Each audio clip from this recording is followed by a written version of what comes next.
Hi FlossTube Stitchers. I'm going to start off with 2 warnings for today's video. First is I hope I don't fall off my chair. I'm actually sitting on 4 seat cushions right now, to get the right frame and the right angle. Whenever I change places, there's always some other things that need to be tweaked. And I was thinking that I feel like my 2 little dogs who like to sleep on a stack of cushions or a stack of dog beds. That's what I feel like right now. So I don't really think I'm gonna fall off, but I feel like I'm still positioning myself. So I hope I'm not too antsy during the video. And secondly, I have a very limited time today to do this video. I was thinking of doing it last night, but it gets to be about 7 o'clock and I'm not in the mood anymore. So I thought I would just set up last night and do it today. We have dinner plans at my brother's house because Sunday was the best day for them. And so I had a couple hours to do the video in the afternoon. And yes, someone is drilling something next door at the church. There are always obstacles, an embarrassing number of obstacles in doing a video. And I know that there are a lot of people doing it from home that experience similar things. Their husband's mowing the lawn or shoveling snow, or their kids are yelling, babies crying, dogs barking. I know that people go through that. I don't really think that we hear what the person doing the video is hearing. So you're probably not going to be affected by any noise, but it's distracting to the person doing the video because it's jarring and you don't know when to expect the next noise. So I'm thinking that they might be done now, so I'm going to carry on. My vintage stitch for today is something I found earlier in the year, and I was, when I was going through my craft room cleanup, and I was gonna save it for an entire video concerning perforated paper, but it's already Thanksgiving and I haven't done that video yet, so I thought I would just show you today. I'm pretty sure, 95% sure, that this came from an Astor Place card chart that showed like multiple holidays. It is stitched on perforated paper, and that's what they were known for. And this is a card, or at least the front part of the card. I framed this myself, and it sat on an easel, or it sat on the plate ledge on my hutch, so I didn't need to put screw eyes and wire or a sawtooth hanger on the back of this. But I don't remember if I cut this apart or if the whole actual card is intact underneath this. But what I noticed, even though it was very carefully packed, and you can see there was no damage to any other part of this, look closely at all the marks going around the edge. And I don't know if you can see it like I can see it, but it's the exact size of a strip of double-sided tape. Coincidence or not? Nothing was on top of this. And like I said, it wasn't damaged. Like, why is the tape showing all the way through the card? It's not a piece of paper. It's actually, legit cardstock. But I tried an art eraser and nothing's coming off. So, reminds me of my carpet situation. It could not be cleaned from the top because the damage was coming from underneath the carpet. So I feel like I'm coming full circle here, like now it's happening to my stitching. So I'm thinking that I will take this apart. I don't even have to use the frame for something else. It was just a really cheap ready-made 5x7 frame that we carried back in the day. So I don't care if I waste it. I've used it, I've used this piece long enough in decorating that it doesn't matter. But I was thinking of taking this apart and making it into an ornament for one of my tabletop trees. So I could trim it a little smaller, maybe angle it, maybe make it into an oval, put it on some heavy, like plaid, what do I want to say, fleece, or felt, something like that. So we'll see. It's not going to be done for this year, but I'll think about it later when I feel like redoing things. So anyway, this is my little turkey card. All right, then my whips for the week. I put some more stitching on Believe from Erin Elizabeth. And honestly, I've been stitching from the front cover. I wasn't real happy that the design was split in half on the reverse side of the paper. Not two separate papers, but on the reverse side, which was very awkward when I got to a certain point in the middle. And it wasn't worth it for me to waste my ink on my home computer. So I thought, I'm just gonna find my place and then stitch from the front cover. The other thing I could do is take a photo of the front cover so that I had it on my phone, or my iPad probably gives a bigger picture, and then put that picture up, and then I could like blow it up to really get the area. So so far it's okay working from the cover, and they'll get to be a point where when I go to finish this part, I can look at that side of the chart, and when I go to finish this. But when I was in the middle, it got complicated. So this was on, sorry, I keep removing it from the screen. This was on 28 Nocturne Lugana from Picture This Plus. And I'm using one strand of DMC Floche, and I really like the coverage, and this has been a lot of fun to work on. Then I put a few more words and things on Christmas Magic by Primrose Cottage. I'm just going to use that as my backdrop here to show you. I think I can't remember if I did any more after Wednesday's whip post or not. I might have done the mug up there after that. I'm trying to remember. I think I did do some more since Wednesday. And of course I was watching Hallmark Christmas movies while I did it. That's so fun. There are a few changes that I caught. Well, actually one change I caught, and one that I probably would have eventually, but I saw the disclaimer in their Facebook group. But the little hearts in the 25 block are charted in the dark green, but they're supposed to be the light green. So I caught that before I stitched it. And then there's another portion of ornaments.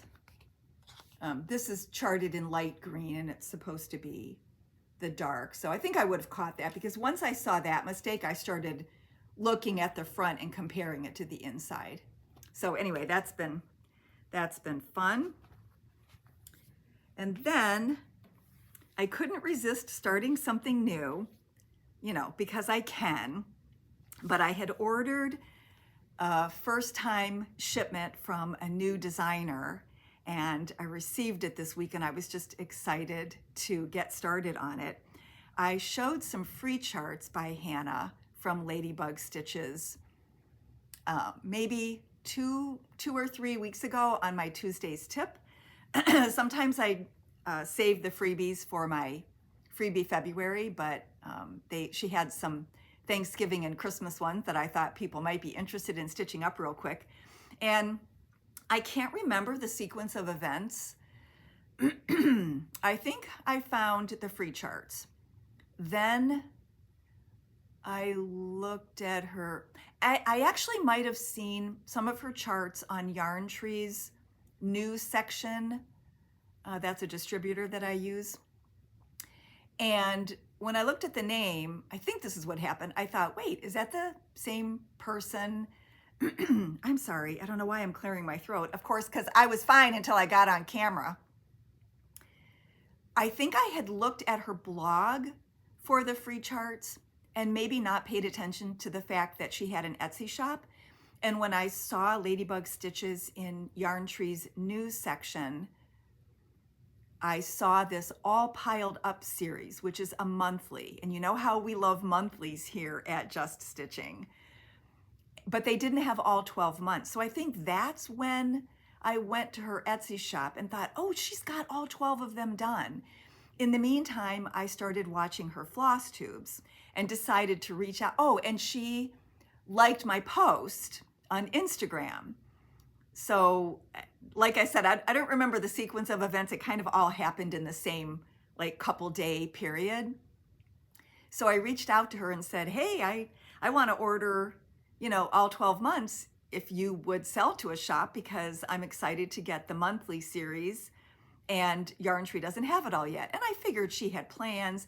Maybe they were trying a few months just to see how they went. I don't know how it works for a distributor when they find a new designer, but I've noticed that none of them tend to carry everything the person has put out. So I do think they settle on a select number of charts to see how well it goes for them.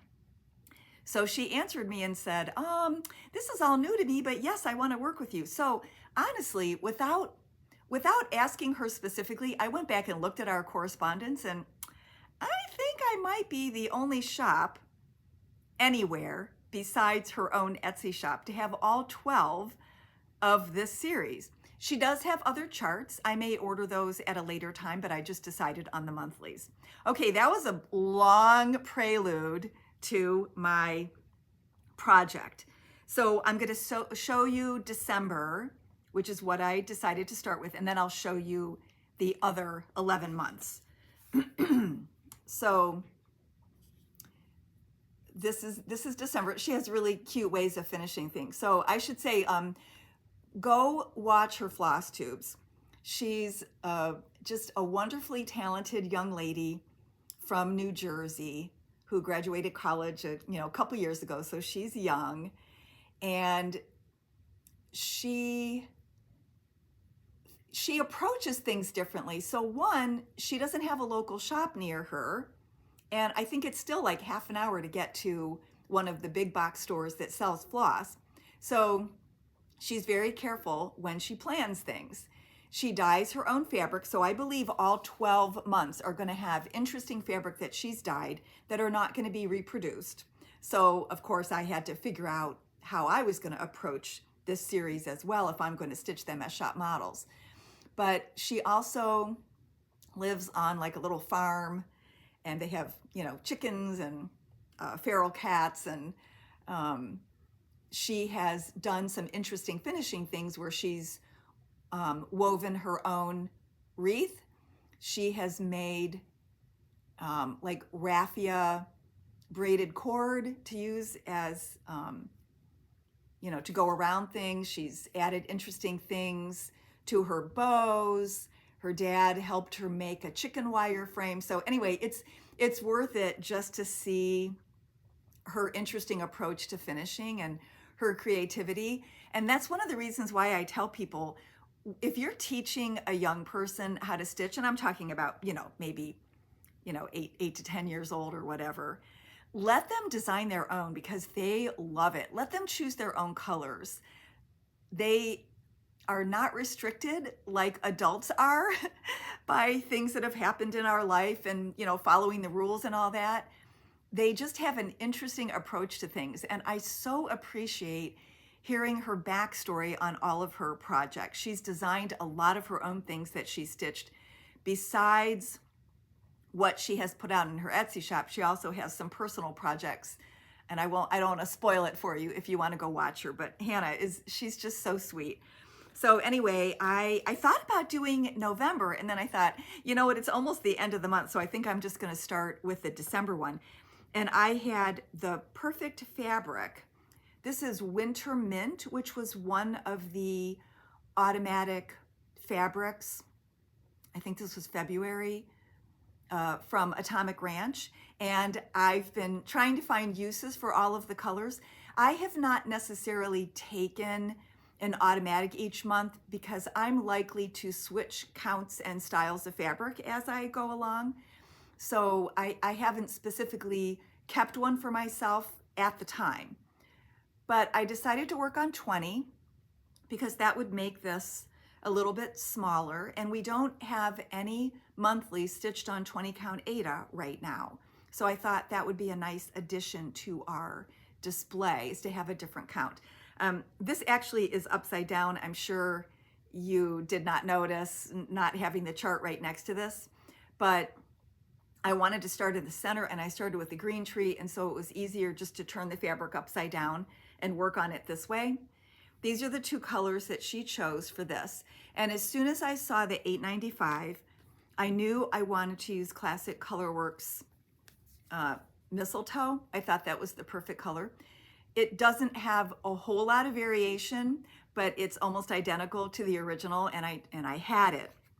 So when I went to look it up, I realized I had a really old die lot as well. And I can tell by the little tag that this came from most likely a Bent Creek kit. And it was probably way back from when Sharon Crescent owned the company.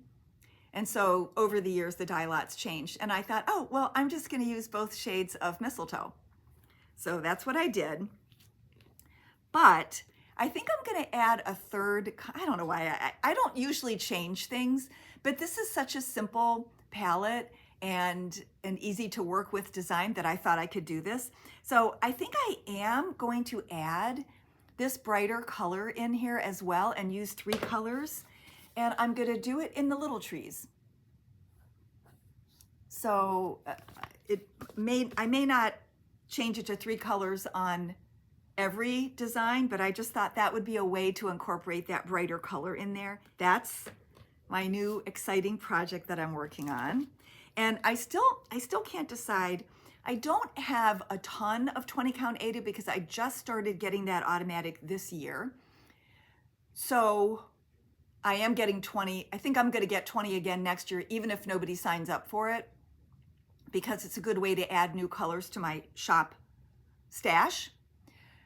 But I think I might want to change this monthly up and do it on a different count and type of fabric every time. I think I'll look through and see what we have first. I may not do them in order, you know. I think I have something for January, but I might skip around in the months just to work with the 20 count that I have in stock, or I might decide to really just do every single month on something different. So I have to play with that a little bit first. All right, now I'm going to show you the other 11 months. I don't have them priced yet. They're $6. And as you can see, I do have all 12 months in stock. So you could order these and get started on these yourself.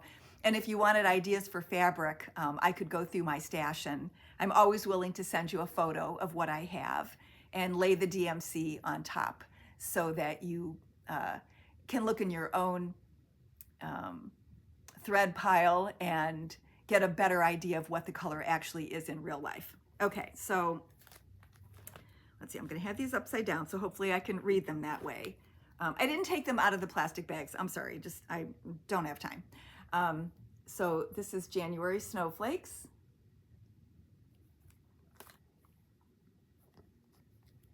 February Hearts. And that already, I think, has 3, yeah, that already has 3 colors in it. March Shamrocks. April Showers. And I actually have a really cool raindrop button from when Sisters and Best Friends used to make buttons, and Amy doesn't make them anymore. But I think I'm gonna swap out one of the stitched raindrops for one of hers. I don't know how many I have left. I probably have some to sell, but I'll probably just use one so I can sell the rest. May Flowers. June Strawberries. I believe this is the one that attracted my attention on the distributors page because I love strawberries. And I actually almost started with this one, but then I just thought to be more seasonal. July Ice Cream Cones. August Watermelon. I love all the different shapes and how she arranged them. And September Leaves. October Pumpkins. And November Acorns. And actually, I'm going to move right into the Atomic Ranch Automatic because, keep this in mind, I would have to change the colors. I would have to change especially the cap, but I've seen lighter looking acorns. In fact, I have a little dish of handmade acorns from an Etsy shop that I got last year that's made out of that, I forget what you call it, that nubby type of bedspread material. You know what I mean. I can't think of what it's called now. I didn't expect to talk about it, so I didn't look it up, but I'll show you the acorns in my Thanksgiving video. Okay, so this month's color was nutmeg. And I have them arranged in, let's see if I can do this, in a display, a fan display, so that you can see some of these colors really vary across the counts and the styles. And so when you're deciding on something and you're unsure, it's nice to know how it works. I feel like this is the 18 and the 20 is next. So the 20 seems a little lighter, the 18 seems darker. That's unusual because normally the Eta looks the same. Then the next two, I knew that wasn't gonna work. Okay, I'll just put those down. And that was 18 and 20. This is 28 and 32 Lugana, and they look similar. They're similarly messy, and if I open them up, you know, there's light and dark areas, so those are pretty much the same. And then the next two that I had left over, because some counts are already spoken for. So the next counts are 36 and 40. And what I have found this year is that the 40 tends to be the darkest of all the linens. So anyway, I'm going to pick one of these and pick like a medium and a light shade.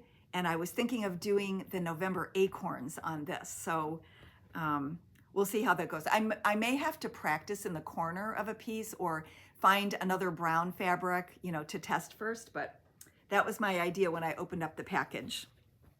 Okay, so this is what I have left over to sell. And I also wanted to, because I can't remember if I said this before, but the deadline for signing up for the 2025 program is, I think it's supposed to be Wednesday, the day before Thanksgiving. If I remember correctly, every year he gives us like an extra week. That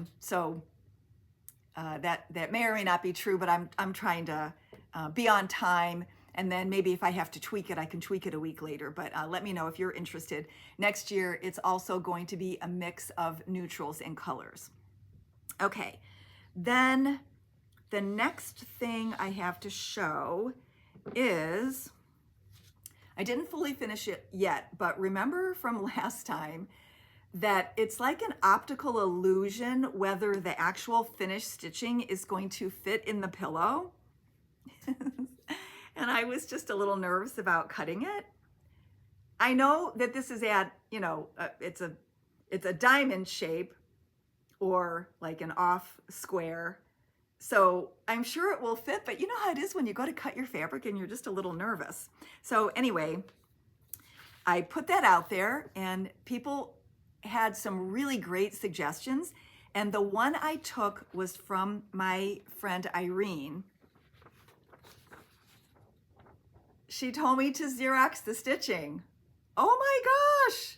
Yes, this is such a great idea. Of course I did it in black and white because I wasn't going to waste my color. But I haven't done it yet because I wanted to actually, you know, show you the idea, and that's how it came out. And of course it's, you know, it's perfect, accurate size. So I'm going to try that. So stay tuned for maybe the first video in December. I'll show that. So I thought that was a great idea. And while we're talking about Irene, not that we're talking about her, Irene, we're not talking about you. It's all good. Don't worry. I wanted to show you, the reason I called this video Stitchy Kindness is because she really helped out over the past few months, especially getting ready for the carpet install. She offered to help pack and move things out of the way the weekend before the carpet was scheduled. And, you know, that wasn't the fun part. The fun part was working on Tuesday, putting all the pretties back out on display. So I appreciated her willingness to do that, along with other people, but we're just talking about her today. And I don't think she would mind if I told you that she works for UPS.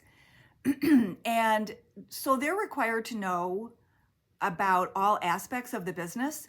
And she was the Jenga master. She knew how to fit things into spaces properly. And I took some pictures because I was just so amazed.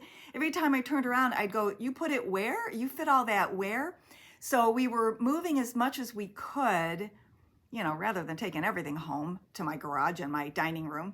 We were trying to position things on the tile at the back of the shop that the carpet people weren't going to need to, you know, get to.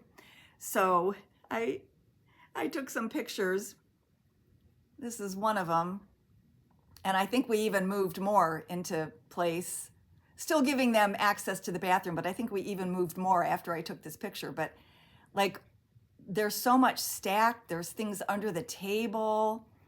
And then this is like a little close up. Like, I mean, you couldn't get to anything behind there. It was so perfectly positioned. Even just putting the models on this bookshelf there, like not wasting any space. They were all layered with bubble wrap. Emily helped do that. But it was just, it was amazing. And I would have wasted space not, I mean, I've always thought I was a pretty good packer of the trunk of the car, but this was major scale. So she helped with that. And then on the first Saturday of the tour, she worked and she brought me a gift, and it was a box, and we didn't set it up that day, but in it was this movable cart. And it was just the sweetest gift that she thought of me. And I took this picture from this angle, first of all, so that you wouldn't see the glare from my iPad screen, but also so that you could see the charging station that's built into it. And I thought that was just so clever. And she bought it for me as an accessory to the table I use as my desk, because I had been lamenting that since everything kind of shifted space after we got the carpet, I couldn't use my iPad plugged into the same place. And without getting a long extension cord that I would have to tape to the floor or move around a lot, this was going to help me because it could be positioned right next to my workspace and be closer to a plug. And I couldn't believe how thoughtful it was, but also she wrote a letter to go with it. And there's just another part of this Stitchy kindness, because it's really lovely to have a friend that, you know, that listens to you and remembers what you say. So it says, "Dear Shelly, just a little something new is in caps and in quotes, for your shop. Please know that you have a big group of stitchers who think you are the cat's pajamas. Thank you for putting your heart and soul into just stitching. With appreciation, Irene." And she remembered that I said the carpet was basically the only new thing I've ever had for the shop. I've been in 4 locations. The furniture in the first place was built by somebody else with moderate construction skills to match what the gift shop had, because we were sharing space with them. So it wasn't new. It was handmade and a little wonky and fallen apart now. But then I bought a lot of fixtures when we moved to a bigger location from 2 different shops that were closing. So it was all used. And not that I was complaining about it, but I was just so happy with the carpet. So behind me are Sullivan's cabinets, which I did buy brand new. But as you can see, there are several places like this where the drawers are broken. And so it doesn't count. It's not new if it comes broken. And they wouldn't take it back, and they wouldn't fix them, and they wouldn't send me extra drawers, because they told me that I should have told them I didn't have a loading dock. What needlework shop has a loading dock? So they sent a guy alone in a semi you know, with a raised bed, and he had to kind of drop the box to the cement outside. And that was their excuse, that they didn't know we were going to have a loading dock. Well, it wasn't packed well. There was no packing around it. These displays were just in a cardboard box. So my thought was, have you heard of bubble wrap? So anyway, Irene, UPS would never have approved something like that. So anyway, so I was saying I didn't have anything new, and she remembered that, and that's one of the reasons why she bought me this, and I just thought that was so sweet. So I wanted to, you know, express my thanks in a public way, and also just, people love hearing Stitchy kindness stories. The other thing that I've used the cart for is to move it around to different locations in the shop so that I can film from there. And I did it before using a stack of boxes, yes, or a card table, but I have to clean everything off and reposition it. And this cart is just really handy. Plus, a lot of times I can keep the iPad plugged in. And if you've ever done videos of any kind or heard other people talk about all of the delays and things that can go wrong while you're filming, I have gotten myself into a position where sometimes my iPad is dying at the end of a video because I've had to keep redoing sections, or I get interrupted or whatever, and it hasn't been plugged in the whole time. And then I can't always load it right away because it needs to be plugged in and it needs more juice before I can finish. And so that has been really helpful. My iPad has not died once since I had the cart. And also, I need to give a shout out to Emily and Bonnie M, because on the second Saturday of the tour, we started off a little slow in the morning, and they decided to put the cart together for me. So I had to include them as well in the Stitchy kindness. Okay, I think that's all I wanted to say. The video is actually a little longer than I thought it was going to be, but some of the things I didn't want to wait 2 weeks. The next video should be our Thanksgiving with my decorating and food and whatnot. And then the one after that, I'll be back on screen showing you more Stitchy updates. Okay, have a great Thanksgiving. If you celebrate it, I hope you have a great time off, a great time with family, some delicious food, or an otherwise great week regardless. Okay, thanks for watching. Bye-bye.